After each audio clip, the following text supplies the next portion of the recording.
Good morning my dear student, आप सबका बहुत बहुत स्वागत है।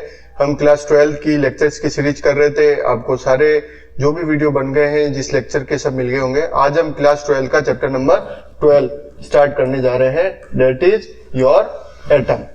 एटम के बारे में हम डिस्कस करने जा रहे हैं। तो देखिए, सबसे पहले फर्स्ट टॉपिक आपका है थॉमसन मॉडल। एटम के बारे में एटम थॉमसन नामक साइंटिस्ट ने क्या मॉडल दिया। तो देखिए, थॉमसन नामक साइंटिस्ट ने क्या कहा कि जिस तरह तरबूज होता है, तरबूज देखा आप लोगों ने, तो तरबूज होता है और तरबूज के अंदर जिस तरीके से बीज होते हैं, है ना, उसके सीड्स होते हैं, तो वो इलेक्ट्रॉन होता है। थॉमसन ने क्या कहा कि जिस तरह तरबूज होता है और तरबूज के अंदर जो बीज होते हैं वो इलेक्ट्रॉन की तरह काम करता है, और जो रेड वाला पार्ट होता है वो रिमेनिंग मास का काम करता है। तो इसने क्या कहा, आप लोग देख सकते हैं कि ये एक तरह का तरबूज हो गया और इसके अंदर ये जो बीज दिख रहे हैं, सीड दिख रहे हैं, वो इलेक्ट्रॉन के रूप में धसे रहते हैं और रेस्ट पार्ट इसका मास होता है। तो an atom consist of positively charge matter in which the negatively charge electron are uniformly embedded like pumps in a pudding. Pump के अंदर पुडिंग, जिस तरीके से किसी फल के अंदर, तरबूज के अंदर बीज धसे रहते हैं, तो रेस्ट पार्ट क्या हो गया, पॉजिटिवली चार्ज, और ये वाला जो पोर्शन आपको दिख रहा है ये क्या हो गया, नेगेटिवली चार्ज। उसी तरीके से अपना एटम का भी क्या होता है, स्ट्रक्चर होता है। तो थॉमसन नामक साइंटिस्ट ने बताया कि जिस तरीके से तरबूज के अंदर जो बीज है वो नेगेटिवली चार्ज उसके अंदर धसे रहते हैं और रेस्ट उसका सारा जो पार्ट होता है वो पॉजिटिवली चार्ज होता है, उसी तरीके से आपका एटम डिजाइन होता है। क्लियर है? आगे बढ़ते हैं। Rutherford model of the atom. तो देखिए, इसने एक चीज और बताई कि इन्होंने जो है not explain scattering of alpha particle. इन्होंने एटम से निकलने वाले जो अल्फा पार्टिकल है उसके बारे में, उसकी स्कैटरिंग को नहीं समझाया। नाउ रदरफोर्ड का जो मॉडल आया, रदरफोर्ड ने क्या कहा, एक एक्सपेरिमेंट किया, गाइगर एंड मार्टसन एक्सपेरिमेंट। ये नाम आप लोग ध्यान रखिएगा, गाइगर एंड मार्टसन एक्सपेरिमेंट के द्वारा स्कैटरिंग ऑफ अल्फा पार्टिकल को फाउंड किया, that most of the alpha particle passed undiverted. इन्होंने एक क्या किया, एक एक्सपेरिमेंट किया जिसके जरिए अल्फा पार्टिकल की स्कैटरिंग को फाउंड किया। उन्होंने देखा और पाया कि बहुत सारे जो अल्फा पार्टिकल है वो सीधे निकल गए और किसी तरह की अनडाइवर्टेड पार्ट, किसी तरह की कोई उनके जो पाथ है उसमें डाइवर्शन देखने को नहीं मिला। इसी तरीके से कुछ वेरी लार्ज एंगल पर क्या हो गया है, डाइवर्ट हो गए। तो इन दो चीजों का उन्होंने पता लगाया। तो अल्फा के लिए पार्टिकल के स्कैटरिंग के लिए जो एक्सपेरिमेंट किया उसके अंदर क्या किया, एक फ्लोरोसेंट स्क्रीन काम में ली और इस फ्लोरोसेंट स्क्रीन पर रेडिएशन सोर्स यानी रेडियम से क्या कराया, अल्फा पार्टिकल की बीम निकालकर गोल्ड फॉइल पर बौछार गया। तो कुछ तो सीधी निकल गई तो क्या पता चला कि अनडाइवर्टेड है, और कुछ लार्जली डाइवर्ट हो गई। यहां पर कितना एंगल बन रहा है, सपोज तो ये थीटा बहुत ज्यादा बन रहा है। तो ये दो चीजें इन्होंने पाई। आगे बढ़ते हैं। तो एनालिसिस ऑफ स्कैटरिंग एक्सपेरिमेंट क्या पता चला कि scattering angle of the beam और नंबर ऑफ स्कैटर्ड पार्टिकल डिसेंट के बीच में इस तरीके का आपको कर्व प्राप्त हुआ। आगे देखिए, तो हमारा ऑब्जर्वेशन क्या कर रहा है इसके एनालिसिस के अंदर कि most of the alpha particle were pass through the gold foil, सीधी निकल गई, किसी तरह का कोई रुकावट नहीं हुई, किसी तरह का कोई मूडी नहीं। सेकंड क्या कर रहा है, some of the scattered through angle, जो एंगल बने हैं वो वेरी लार्ज एंगल से। तो पहला क्या बताना है कि जो आपका जो एंगल निकला है, जो आपका अल्फा पार्टिकल है वो गोल्ड फॉइल से सीधे निकल गए। दूसरा ऑब्जर्वेशन क्या प्राप्त हुआ कि जो अल्फा पार्टिकल गोल्ड फॉइल पे जो बम्बार्डमेंट हुई थी वो वेरी लार्ज एंगल से डाइवर्ट हो गए। और तीसरा क्या बताना है कि अब वेरी फ्यू, बहुत कम वापस रिफ्लेक्ट बैक हो गए। तो तीन चीजें पता चलती है। पहली चीज कि बहुत सारे जो आपके अल्फा पार्टिकल है वो सीधे निकल गए। दूसरी चीज, बहुत लार्ज एंगल से क्या हो गया, डाइवर्ट हो गए। और तीसरी चीज, रिफ्लेक्ट बैक, बहुत कम रिफ्लेक्ट बैक हो गए। तो हमने अजम्पशंस क्या बनाया, इससे क्या अजम्पशंस बनाया कि alpha particle and the gold nuclei are point charge. इससे हमें क्या पता चला कि अल्फा पार्टिकल का न्यूक्लियाई और गोल्ड थिन फिल्म का जो न्यूक्लियाई है वो पॉइंट चार्ज है। The scattering of alpha particle from the gold atom were due to the coulomb interaction between the positive positive charge क्या करेंगे, एक दूसरे को रिपेल करेंगे। तो कूलॉम का नियम लग रहा है यहाँ पर, क्योंकि उसका न्यूक्लियर भी पॉजिटिव और जो अल्फा पार्टिकल है वो भी पॉजिटिव। तो पॉजिटिव पॉजिटिव पार्टिकल है तो दोनों में क्या लगेगा, कूलॉम इंटरेक्शन फोर्स लगेगा।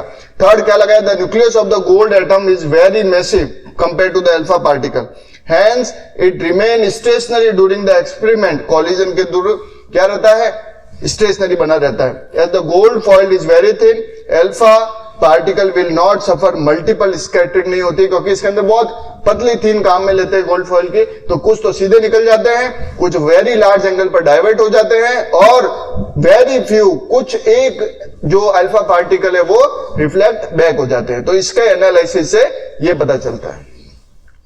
आगे बात करते हैं डिस्टेंस ऑफ क्लोजेस्ट अप्रोच।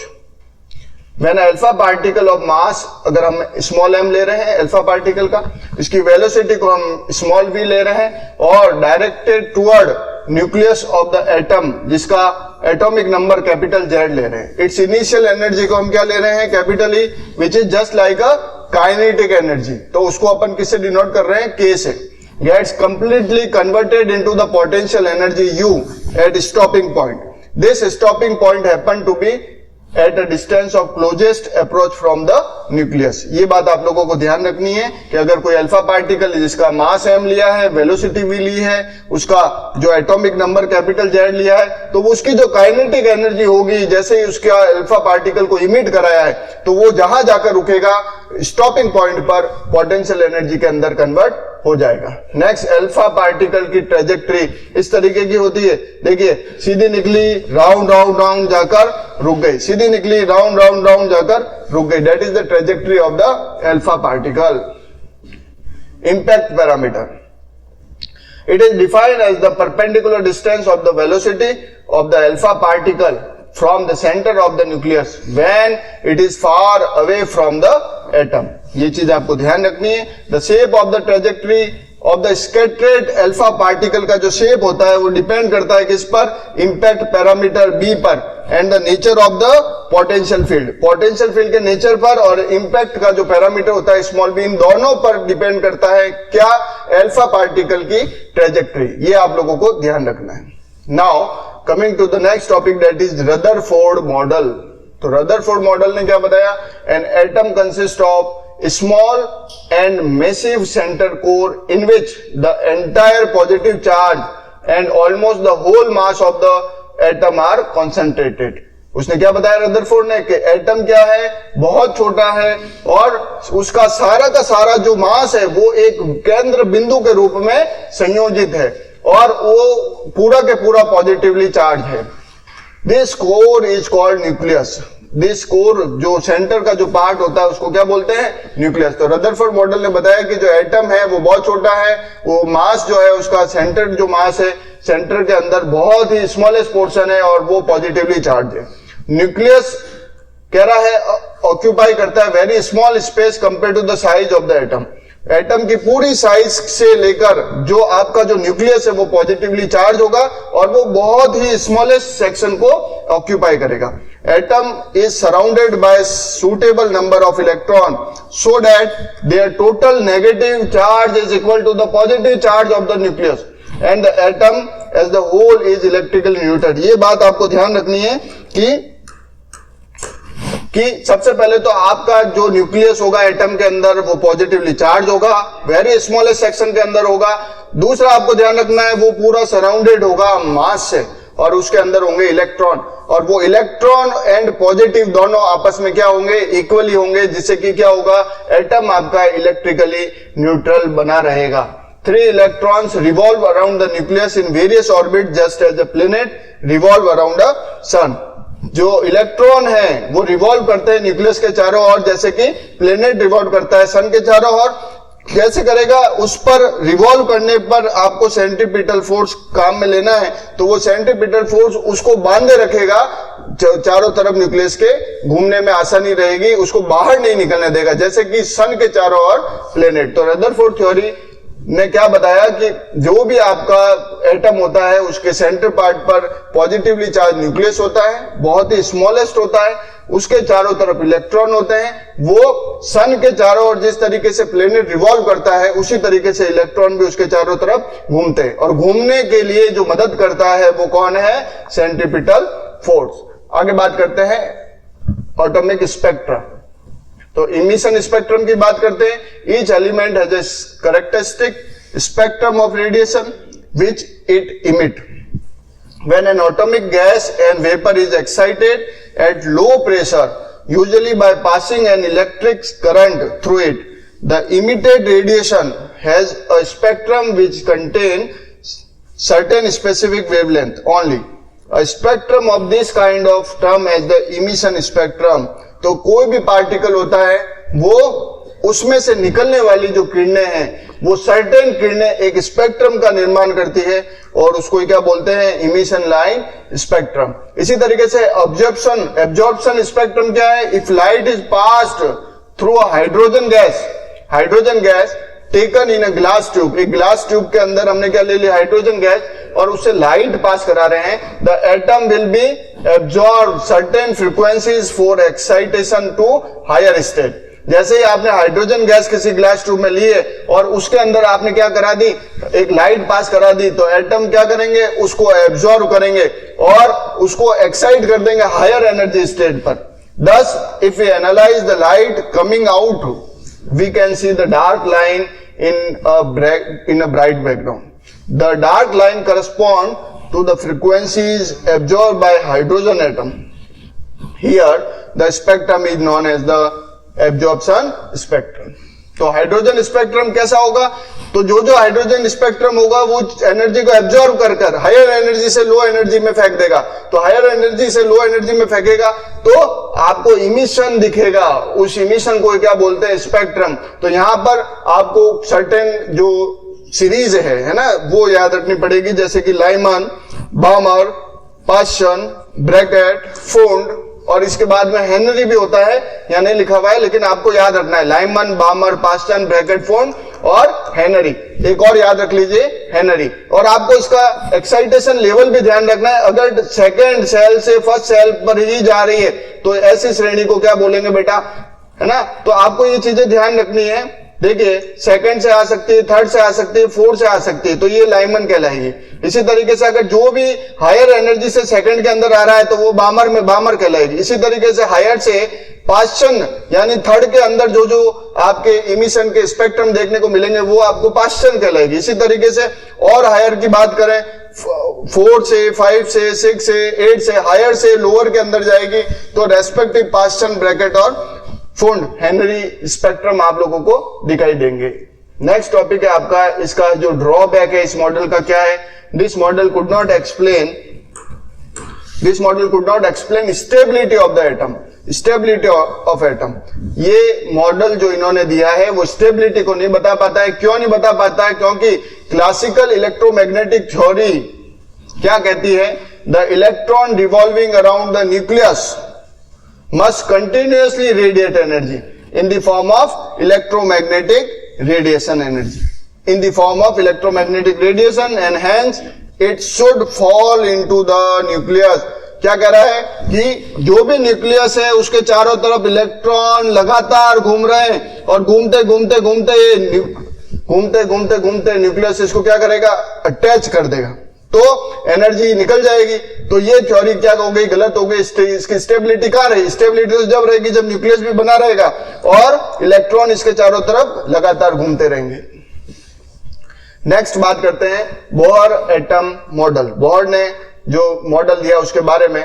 तो देखिए, बोहर का जो फर्स्ट पोस्टुलेट है वो न्यूक्लियर कॉन्सेप्ट पर आधारित है।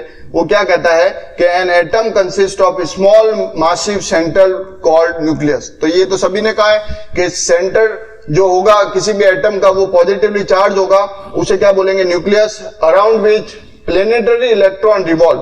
तो और उसके चारों तरफ देखिए, ये आपका क्या हो गया? न्यूक्लियस, और इसके चारों तरफ इलेक्ट्रॉन प्लेनेट के रूप में रिवॉल्व करते हैं। तो the centripetal force required for the rotation is provided by the electrostatic attraction between the electron and the nucleus। कहने का क्या मतलब है कि अगर ये पॉजिटिवली चार्ज है, ये आपका इलेक्ट्रॉन है, तो इनको घूमने के लिए किसकी जरूरत होगी? सेंट्रीपिटल फोर्स की जरूरत होगी। तो सेंट्रीपिटल फोर्स किसके बराबर होगा? कूलाम्ब फोर्स के बराबर होगा, क्योंकि इलेक्ट्रॉन और न्यूक्लियस आपस में भी क्या करेंगे? एक फोर्स लगाएंगे, और उस फोर्स का क्या नाम दिया है? Electrostatic force, electrostatic attraction force, जो कि दिया जाएगा कूलाम्ब के नियमानुसार। तो इसका फर्स्ट पोस्टुलेट है। सेकंड पोस्टुलेट के बारे में बात करते हैं। सेकंड पोस्टुलेट में क्या कहता है कि electron revolve around the nucleus only in those orbit for which the angular momentum, जिसको हम पहले वाले चैप्टर में पढ़ चुके हैं, इसको कैपिटल एल से डिनोट करते हैं, is some integral multiple of h/2π। इसमें क्या कह रहा है? इसका सेकंड पोस्टुलेट क्या है कि इलेक्ट्रॉन उन्हीं वर्ताकार कक्षाओं में चक्कर लगाते हैं जिनमें उनका कोणीय संवेग दैट इज L h/2π का पूर्ण गुणज हो, यानी एन टाइम हो। वापस से सुनिए, सेकंड पोस्टुलेट क्या कहता है कि अगर इलेक्ट्रॉन रिवॉल्व करता है न्यूक्लियस के चारों ओर, तो वो उन्हीं कक्षाओं में चक्कर लगाएगा जिनमें उनका कोणीय संवेग angular momentum capital L h/2π का क्या हो? पूर्ण गुणज हो, that is multiple of n हो। और उसका थर्ड जो पोस्टुलेट है वो क्या कहता है? थर्ड पोस्टुलेट कहता है कि अगर इलेक्ट्रॉन हायर एनर्जी से लोअर एनर्जी के अंदर और या लोअर से हायर में जाता है, तो उनका जो गैप होता है, वो गैप का जो डिफरेंस होता है वो वेवलेंथ के रूप में देता है। यानी जैसे ही हायर से लोअर में गया या लोअर से हायर में गया, वो एनर्जी के रूप में टूटता है, जिसको बंडल और क्वांटम भी कहते हैं। तो ये बात आपको ध्यान रखनी है। तो फर्स्ट पोस्टुलेट क्या था? वापस से देख लीजिए। फर्स्ट पोस्टुलेट था कि इलेक्ट्रॉन पॉजिटिवली चार्ज न्यूक्लियस के चारों तरफ राउंड करता है, और उसके राउंड करने के लिए दो चीजों की रिक्वायरमेंट रहती है। किस किस चीजों की? पहली चीज की रिक्वायरमेंट रहती है सेंट्रीपिटल फोर्स, आवश्यक अभिकेंद्रीय बल। और आवश्यक अभिकेंद्रीय बल कौन प्रोवाइड करता है? Electrostatic attraction force. Electrostatic attraction force coulomb के नियमानुसार दिया जाता है। दूसरा पोस्टुलेट क्या कहता है कि इलेक्ट्रॉन उन्हीं कक्षाओं में चक्कर लगाता है जिनमें उनका कोणीय संवेग क्या होता है? h/2π का पूर्ण गुणज होता है, यानी मल्टीपल ऑफ h/2π। ये प्लांक कांस्टेंट की वैल्यू भी आप लोग ध्यान रखिएगा, एक नंबर में डायरेक्ट पूछी जाती है, 6.6 × 10⁻34 जूल सेकेंड। और थर्ड पोस्टुलेट क्या कहता है कि इलेक्ट्रॉन हायर एनर्जी स्टेट से लोअर एनर्जी स्टेट पर जाता है, तो वह बंडल क्वांटा के रूप में एनर्जी को इमिट करता है। वहां से आपकी इक्वेशन आ जाती है h न्यू। तो देखिए कुछ फॉर्मूला है इस थ्योरी के, ध्यान रखिएगा। रेडियस ऑफ nth ऑर्बिट का जो फॉर्मूला है इस इक्वेशन से दिया गया है। Velocity of the electron, kinetic energy का जो फॉर्मूला है, पोटेंशियल एनर्जी, रिवॉल्विंग और टोटल एनर्जी। और जो टोटल एनर्जी का जो फॉर्मूला है आप लोग देख सकते हैं -13.6/n² इलेक्ट्रॉन वोल्ट। तो ये ध्यान रखिएगा। स्पेक्ट्रम की हमने बात कर दी थी कि हायर एनर्जी से एक के अंदर जाएगा तो लाइमन, सेकंड में आएगा तो बामर, थर्ड में आएगा तो पास्चन। तो ये इसके एनर्जी के लेवल हैं, आप लोग ध्यान रखिएगा। E1 का जो लेवल होता है वो -13.6 होता है। De Broglie explanation of board second postulate of quantisation. Quantisation में आपको क्या बताया था? एंगुलर मोमेंटम किसके बराबर होता है? NH/2π के बराबर होता है। तो हमने यहां पर क्या किया? किसमें घूम रहा है? वो उसकी सर्कमफ्रेंस पे घूम रहा है, वर्ताकार कक्षा में। तो 2πr that will equal to n lambda. Lambda की वैल्यू क्या हो गई? h/mv। और mv आपका क्या होता है? मोमेंटम होता है। तो mvr कर दिया, is the angular momentum revolving. Hence ये थ्योरी जो है वो प्रूफ होती है कि उनका जो एंगुलर मोमेंटम होता है, अगर कोई इलेक्ट्रॉन पॉजिटिवली चार्ज न्यूक्लियस के चारों तरफ राउंड करता है इन सर्कुलर पाथ के अंदर, तो उनका एंगुलर मोमेंटम यानी उनका कोणीय संवेग h/2π का पूर्ण गुणज होता है, मल्टीपल ऑफ h/2π। तो ये पूरा एटम के सारे टॉपिक थे, होपफुली आपको समझ में आए होंगे। इसको देखिएगा अच्छे से। Thank you.